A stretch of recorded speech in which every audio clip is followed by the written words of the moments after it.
Always wanted to be a rock star. So there's a reason for the music. It wasn't my intro walkout for the prize fight song. It really was to start a conversation about Binghamton University. Anybody recognize the song? Maybe some of them folks out there that are my age recognize that song. But it reminded me of the performer who came here last week, Stephen Stills, and his colleague Judy Collins. And it was interesting, listening to Stephen Stills, my favorite in the 70s, he wasn't there anymore. Right? He just didn't have the voice that he had in the 70s. And I thought at one point he was walking off the stage, he was just going to hand it over to Judy Collins. And I thought Judy would sing the rest of the concert. I thought, that's okay, her voice is still good. And then I started to think about this presentation. I started to think, we're doing great. In fact, it's not a good sign. So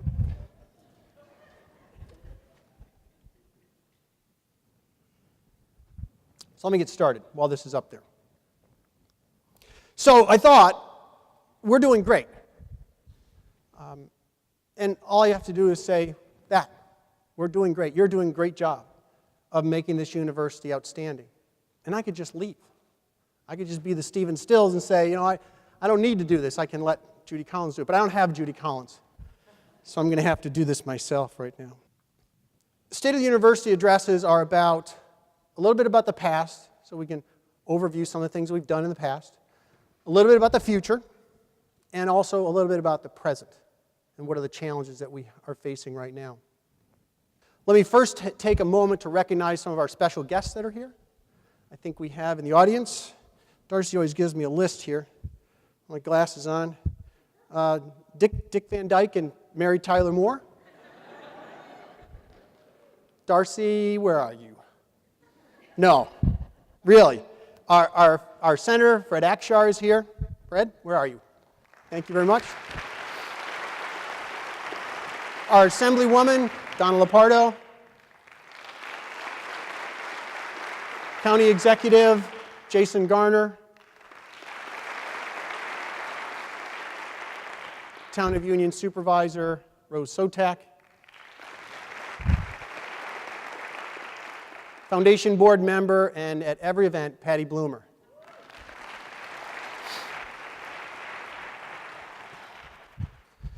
So one of the things that has happened in the past 6 years has been change. And that change has been accompanied with growth. You think about change. And that's the other reason I put that song up there. 1971, Leslie West wrote that song for his band Mountain. And you listen to it now and you go, it's kind of fun, but it's not today's music. It really doesn't connect with the youth of today. The youth of today's music is so much different. And that we change a lot of things. Not just music, but certainly hair. I don't know if you ever saw Leslie West, had long hair, kind of like Bon Jovi. So hair changes. Names change. Did you know that Leslie West's real name was Leslie Weinstein? We used to be called Triple Cities College. And then we were called Harper College. And then we were called SUNY Binghamton. And then we were called Binghamton University. So the changes in our name has been part of our history. Unfortunately, I can't change my name. And that is not to be a joke on what happened in Houston and Texas. In fact, we're still worried about Houston and Texas. Maritime Academy sent their ship down for relief from SUNY Maritime Academy station in New York City. And as we are now bracing for the next hurricane, we were actually selected. I don't know if you know Dave Hubney. Dave Hubney is our emergency management planner, a well-known, recognized leader in his field. He was contacted yesterday by the University of Miami, and he is on his way. We hope he got there safely today to be camped out at University of Miami because he's an expert in sheltering people during storms and floods. So, yeah, thank you.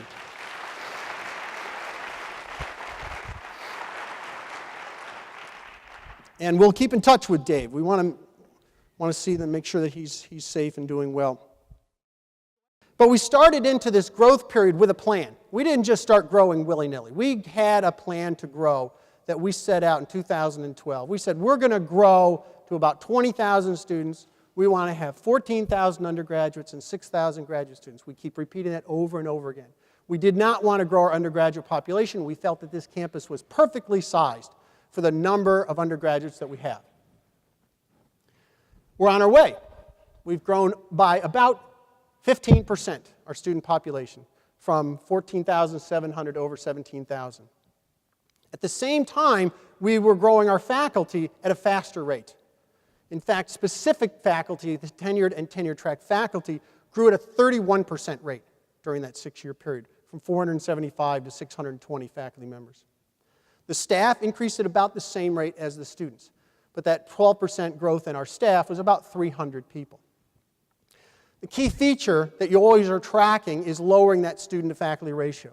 Lowering a student-to-faculty ratio makes a university healthier. It's like your cholesterol. You just got to keep that number down. And if you can keep it down, what do you gain from that? You gain faculty who now can spend a little bit more time preparing lectures, perhaps a little bit more time collaborating with their colleagues. You have students who probably have a little bit more access to undergraduate research projects. Because we've grown the total number of faculty, we have more opportunities for our faculty to collaborate and to work jointly on projects. And so there's a lot of great benefits from that. And we were able to do this because of New York SUNY 2020. And I want to thank the Assemblywoman who was there when that legislation was passed, a little bit before the Senator's time there, but that legislation was key to us. If you remember, it allowed us to have a predictable tuition policy. It allowed us, our campus, to grow, gave us the funds to start the Smart Energy Building, and it also gave us a maintenance of effort guarantee by the legislature and the governor that they would not cut our budget during that 5-year period. But it wasn't all about them giving stuff to us. It was a deal. Binghamton University is a huge part of this economy in this region. And the deal was, if they're going to do this for you, what are you going to do for them? How are we going to help them improve the upstate economy, which had dragged for about 20 or 30 years? And when I saw that as the opportunity, I said, that's exactly the challenge that I would like to have. I grew up in upstate New York, about an hour north of here. And I left upstate New York in 1979. I came back in 2006, and I said, what the heck happened? Tens of thousands, maybe hundreds of thousands of manufacturing jobs had disappeared in that period of time. And we had a lot to do, and I felt honored that I could help the Southern Tier portion of upstate New York recover, and became co-chair of the Regional Economic Development Council. But it was kind of a deal. And it was a deal that if you do good things for us, we'll do good things for you. And so we get a School of Pharmacy and Pharmaceutical Sciences building. We get the money to renovate the Endicott Johnson shoe factory for our School of Nursing. And we get another $15 million in this year's legislative budget to construct a new R&D building in Johnson City. And on and on and on. And Johnson City will continue to be a huge focus, and I'll talk more about it. Now, we have a roadmap. We call the roadmap because I couldn't think of anything else at the time when I was designing the strategic plan. It sounded appropriate. You know, you're trying to go someplace, you get in the car, and I was remembering the across-the-country trip that my wife and children took. You get to the place where you thought you were going to stay, you had all that planned, you say, this really isn't that nice, let's go someplace else. So it's a roadmap. You kind of know where you're going, but you want some feedback. You need to learn along the way. Are you making the right decisions? Are you traveling in the right direction? Are you stopping at the right places? And so that roadmap process, which involved 450 people, that launched the ideas that we then moved into our strategic plan, was critical because you had people developing the ideas that were also then going to be implementing the ideas. They were their ideas, vetted by a committee that made sure that they were the best ideas that we had, but they were great ideas that people generated, and then we launched those from that location. Some of the things that we did in the last few years, the Center for Learning and Teaching, with James Pederisi as the new director. A great place where students, faculty, and staff to learn the best pedagogy and the best technology in order to deliver education.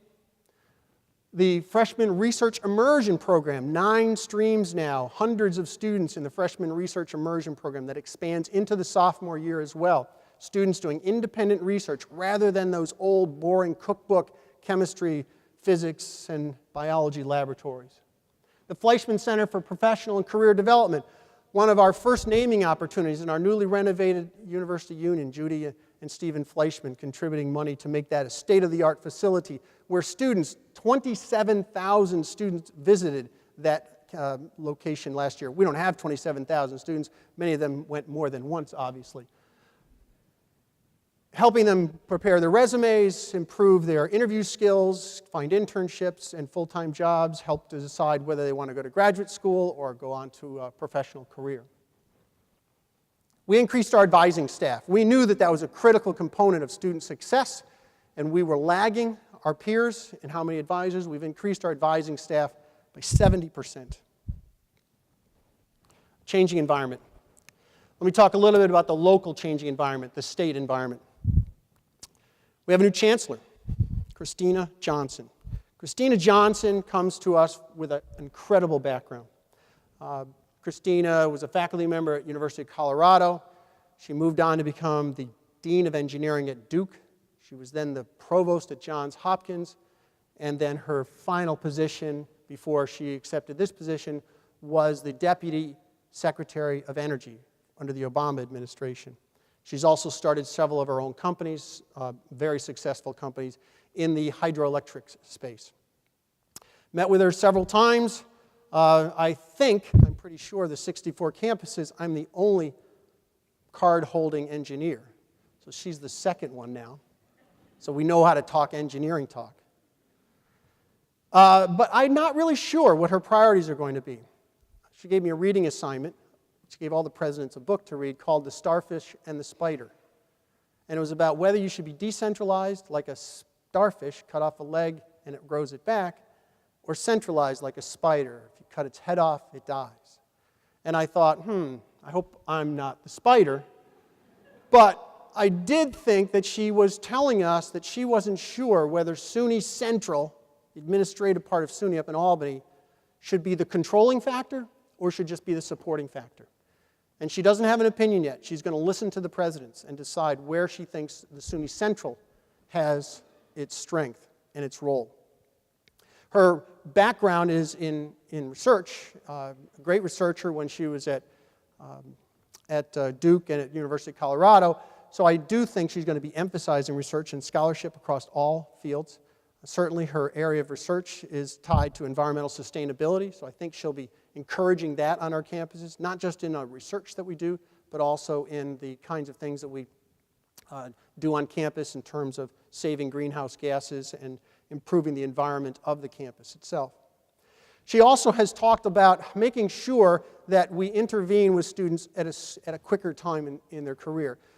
Students tend to fall off track and then they don't get retained after their freshman year, or they don't graduate on time. And she's concerned, not for Binghamton. Binghamton does a great job at that, 91, 92% freshman retention, but not so true at some of the other SUNY campuses. And I think she's taking that as an important part of her agenda. The Excelsior program. The Excelsior program is very good for students. Very good for families. It will provide scholarships up to about $6,500 for families who are in that donut hole between TAP and Pell eligibility, which goes up to about $60,000 to $70,000, and $100,000 or $125,000, which is where the Excelsior scholarship will kick in. It will make us more accessible. It will make us more popular. It will increase the number of applications we get next year. Even though we're at a record of 33,000 applications this year, it will increase the yield on our offers next year as well. It took a lot of work to get this off the ground in the short amount of time that they gave us to make it a viable program for students right now in classes are receiving this scholarship that was just announced less than 3 or 4 months ago. One of the other challenges is that there are fewer high school graduates in the Northeast United States. Declining by about 1% per year over the next 10 years, we'll see a 10% decrease in the number of students who are going on to college. And that makes it more difficult, perhaps not for us, but for the people that we compete with, and the fact that those campuses we are somewhat responsible for in the SUNY system, we will be worried and worrying about their viability in the next 5 to 10 years. And then uncertain higher education budgets are certainly something that we worry about all the time. The legislature does as best they can, the governor does the best they can, but they also know that we have a revenue source called tuition. And so they tend to take some of the responsibility of supporting public education and moving it to the cost for the student. At the national level, cost and debt. In the last 20 years, public higher education for an in-state student within their state, 50 states, 296% increase in 20 years. 296% increase for in-state students at public universities, not private universities, public universities in the United States. Consumer price index in the same 20 years, 55%. What's going on? Well, it's passing the responsibility of education from the public, from the government, from the state budget, onto the student. What does that mean? Well, the student certainly doesn't have that money, so the student ends up borrowing money, or the family borrows money. It's interesting to look at borrowing rates. The average borrowing rate of a student graduating from college is $20,000 to $25,000, $30,000 perhaps. You go, well, how did they pay for a $250,000 Cornell education and only have $30,000 in debt? That's because that's the limit a student can borrow. Stafford loans, guaranteed student loans, that's the limit that they can borrow. The rest of it was borrowed by their parents, probably as a home equity loan against their home value. And so the debt is huge, and it's not just the $1 trillion that we see in student indebtedness, it's the debt that parents had to take on. So what does that do to people? It says, well, if you're going to go to college, you're going to graduate in 4 years, and you better have a job. And so the focus on careers and the disfocus on liberal arts and humanities and social sciences has also been a part of this national conversation. And so you see more students going into engineering, school of management, nursing, clinical programs. And then, hey, if I'm paying for all this, you better make sure that my son or daughter is safe. And so the need for safety has risen, although it's not a new problem. I do think that social media now, with the expectation that every time something happens you should be able to see it on your phone, is probably driving the conversation on how safe the environment can be. Environmental sustainability, I put this up there because as the United States reduces its carbon footprint, its carbon emissions, it will look at public institutions first because they're easier to regulate by the government so that they can require that they lower their greenhouse gas emissions and increase their environmental sustainability. And so that's going to be something that we're going to have to be focused on as well. International students, certainly the climate that we have right now, the political climate on immigration, is not helping us recruit international students. We have about 2,500 international students here. We were expecting to have around 500 new ones come this year, and we only received about 400 new ones. So there's a dislike, perhaps, of the United States by international students. Diversity and inclusion is a conversation that is now, I think we're doing a good job at the undergraduate level, but it's a problem at the graduate student level and within our faculty as well. And we need to focus our attention on making sure that we build a diverse staff and a diverse faculty. And certainly what's happening at some campuses in the last 6 to 12 months on freedom of speech is something that we're going to have to be very careful about and watch very carefully in the next coming year. So our strategies. Thanks to our support from the legislature and the governor, we have been very successful in getting external sources of funds for capital projects. We've also been exceedingly successful in getting federal funds, not so much for capital projects, but for our research programs on campus. And private funds as well. Our philanthropy from our friends and our alumni is something that we have been increasing significantly in the past few years. And you see Jim out there, we've almost doubled it since the last campaign that finished in 2012. Our annual giving now exceeding $15 million a year, and it was an average of $7 million a year during our last campaign. Say it again, keep undergraduate enrollment constant. No need to grow our undergraduate population. We have the best and smartest students in New York State, and probably the 4th or 5th best, smartest students in the country at a public university. So let's keep that quality factor high, and let's keep the enrollment the same. And pretty much this campus is full right now. But allow us to grow our graduate enrollment. specifically graduate students who are on research grants, who are pursuing their PhDs, but also students who are in clinical programs like the Doctor of Pharmacy program or new programs in the therapies, or in those other career-directed master's programs, social work, public administration, computer science, public health. So we'll continue to emphasize the growth of our graduate students. We're still a long way from our goal of 6,000 graduate students. We have about 3,700 right now, but it is something that we are focused on and that we know that we can continue to do better. And to help us do that, creating new programs in the allied health fields, specifically in the therapy programs. A collaborative university is best if it's a diverse university. If you're collaborating, it usually means you're collaborating with somebody that brings something new to the table, whether it's demography or intellect. And so trying to enhance both the diversity and the collaborative nature of the campus has to be something that we continue to focus on. And our roadmap priorities. We have 5 strategic priorities. Increase and improve our research activity, improve the educational environment of the campus, expand undergraduate and graduate student enrollment from underrepresented minorities, increase our local and global impact, and number 5, optimize our resources. So how do you do it? How do you take the next step? Well, renewal. It was 5 years, a year ago, I was standing on the stage, and we were talking about the renewal project, the idea of taking the roadmap to the next step. We knew that we had those goals, those strategies, but we didn't really have the how. We didn't know what we were going to do to start to move some of the needles, some of the metrics. So we started a process called the renewal. We had 311 volunteers, faculty, staff, students, community members, alumni, who sat for about 6 months talking about big ideas, and preparing proposals. And to help us figure out those proposals, we have a steering committee, about 35 members, who evaluated those proposals in late May, early June, and we decided through that process that we would choose just 4 of the more than 60 or so proposals that were submitted, 4 of them to call university initiatives. So now we're at this is the big idea part of the presentation.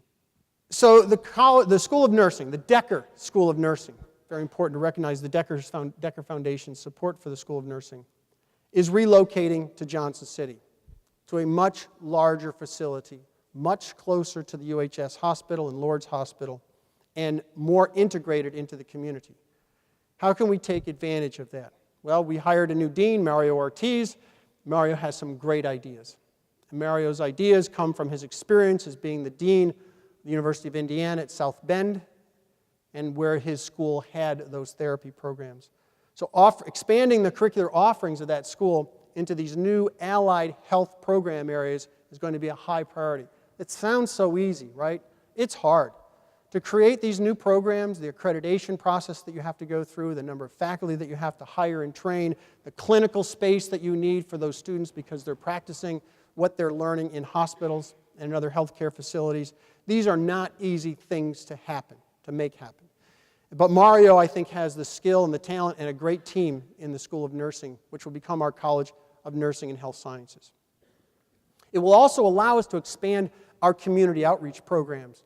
Through a gift, a generous donation from the Ford family, local Ford family, not the car Ford family, local Ford family, we were able to buy a building on Jennison Avenue, 5,000 square foot building, where we'll actually be putting clinical nurse practitioners to help service the needs of our elder citizens. And so we'll have opportunities once we're in the neighborhoods, once we're in the village setting, in the town setting, to have a stronger outreach program with the people that are inside that college and that school, as opposed to people trying to get to this campus and find the clinical opportunities here. And what we decided to do was to form teams, because these are big ideas. These are ideas that will take 10 years. And so we'll need teams, we'll need leadership on the teams, and we've identified through a fairly open process the people that we have chosen to lead the teams. Mario Ortiz, the Dean of the School of Nursing, and Gail Spencer, a professor within nursing, will be the co-chairs for the team that they will build. And we've assigned a project manager from the administration staff, Michael McGough, to work with them to develop their plan and to implement their plan. The next university initiative, and it will be led by Terry Deek and Susan Bain, project manager being Mary Beth Curtin, is in the area of a research area in health sciences. Still, the fastest growing area of research in the United States and the world is health sciences. Curing cancer, solving all sorts of disabilities and diseases is a main focus of federal funding. And we're behind. We are significantly behind. It's great to have the pharmacy school now that will help contribute researchers to this area. We have great programs in psychology, strong programs in chemistry, biochemistry, biology, biomedical engineering, but we are lacking the kinds of facilities and equipment that our competitors have. And so we'll put together a team to make sure that we have the most advanced, sophisticated equipment on campus, as well as in the Johnson City area, to provide the kind of environment that will attract outstanding faculty and students to the campus, as well as foster partnerships with industry, hospitals, and other universities. The third one is not as concrete. You can't really put your hands around this one, but I think it's the one that makes me get excited the most. Data science. And I think it's the right time for us to enter into this field. Data science, or big data, has been around for probably 5 or 6 years, but it has been within the domain of the computer science programs and the mathematics programs at most campuses. And I think that's narrow-minded or short-sighted. Really, what we will be doing, what we'll be developing with co-chairs John Bay and Anton Schick, professors in engineering and in math, and project manager Sharon Pitt, is to be put together a holistic approach to data science that doesn't just impact those disciplines that are logical data scientists, but where data science may not be used at all, but can have a much larger impact. So perhaps data scientists in social work, or data scientists in public administration, or data scientists more in political science. So there's opportunities out there where you don't have the data scientists that we will try to populate with new faculty over the next several years. And I think that will have a huge impact on the kinds of research that we solve, as well as the opportunities that students get to learn this new and growing field. And the last university initiative that we've decided on is to focus on what we call the role model, the pipeline problem within diversity. The number of PhDs graduating from underrepresented backgrounds is very small in this country, and so that the competition for them on faculty is very high. But we decided perhaps the best way to do it is to take our own students, our own PhD students, and keep them and allow them to stay here and get their postdoctoral work done at the university. So we'll create a fund that will be available mostly to those departments and programs where recruiting underrepresented faculty is more difficult. Not the ones where it's easiest, but where it's more difficult, and try to help improve the diversity of those programs that then will trickle down to improve the diversity of the students and the staff within those programs as well. Fernando Guzman and Professor Santos will be co-chairs, and Joe Schultz will be the project manager. All right, we couldn't look at this list of 50 different ideas and say, gee, we're only going to do 4 of them, but we were able to identify 10 more that really fit within a single division, a single vice president's domain. And so with a small amount of conversation and a little bit of encouragement, we were able to find 10 different initiatives we call divisional initiatives, where the vice presidents will take the lead on these projects. Let me describe them briefly. As you leave today, you'll get a booklet that will talk about them in more detail. The first one is the High Impact Learning Innovations Council.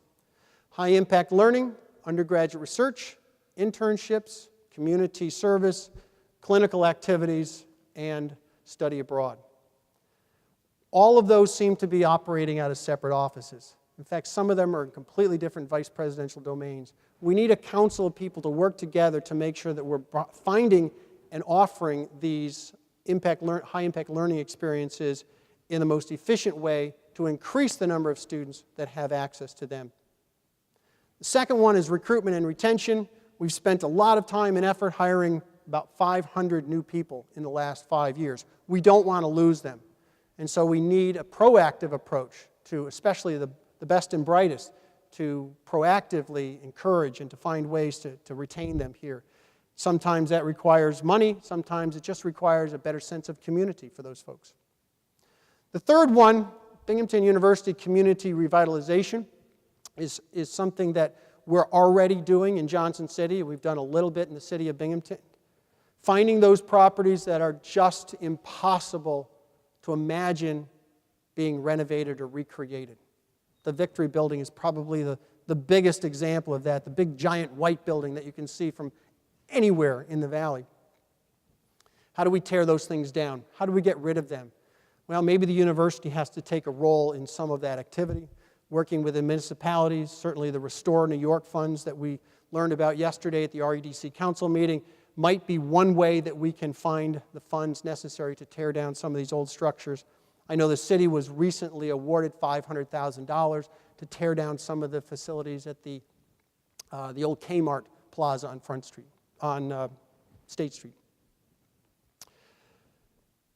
Because we're moving into Johnson City, the fourth one makes sense. We need a place where interprofessional education, which is what I described before, MD students, nursing students, pharmacy students, social workers can work together, biomedical engineering students, can work together in interprofessional teams. This is a really important need for students who are going into healthcare, and right now we do it, but we kind of do it ad hoc. And so to create a center that will focus on that will help improve our students' ability to work in those cross-disciplinary teams. The last one on this, under the programs, is a global initiative. Code word, it's hard to get international students to come to the United States right now. We need to make ourselves a preferred destination for international students. And so how can we improve the recruiting activities, the onboarding, the support of our international students is going to be an important project as we move forward. And then underneath the topic of facilities, we have 5 divisional initiatives. The first one, innovative technologies infrastructure. That's simply, we need more Wi-Fi in the spaces that we live in. We need more Wi-Fi outside. We need cellular access down underneath the ground in the library. We need better technology in our classrooms. Took me a while to get to that one, didn't it?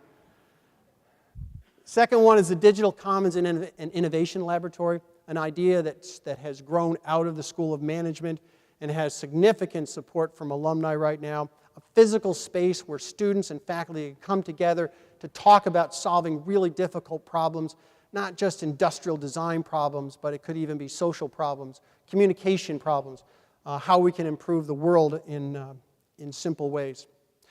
The Political Science Department has a laboratory that's outdated, and they've worked together with all the social science departments to come up with an idea to renovate that into the Social Science Experimental Suite.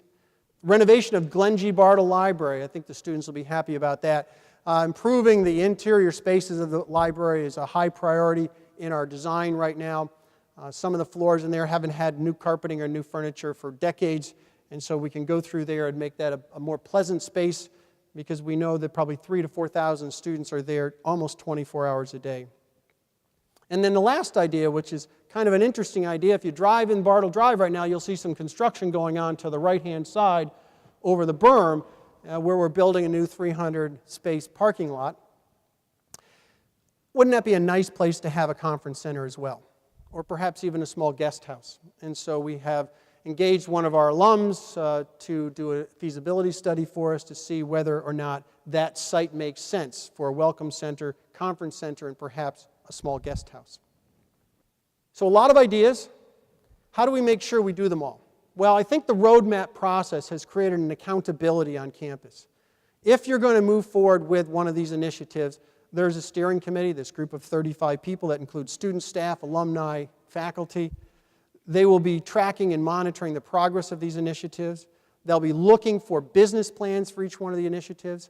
None of these come free. All of them cost money, and therefore, how are they going to be paid for? What are the sources of revenues that can be used to support these ideas?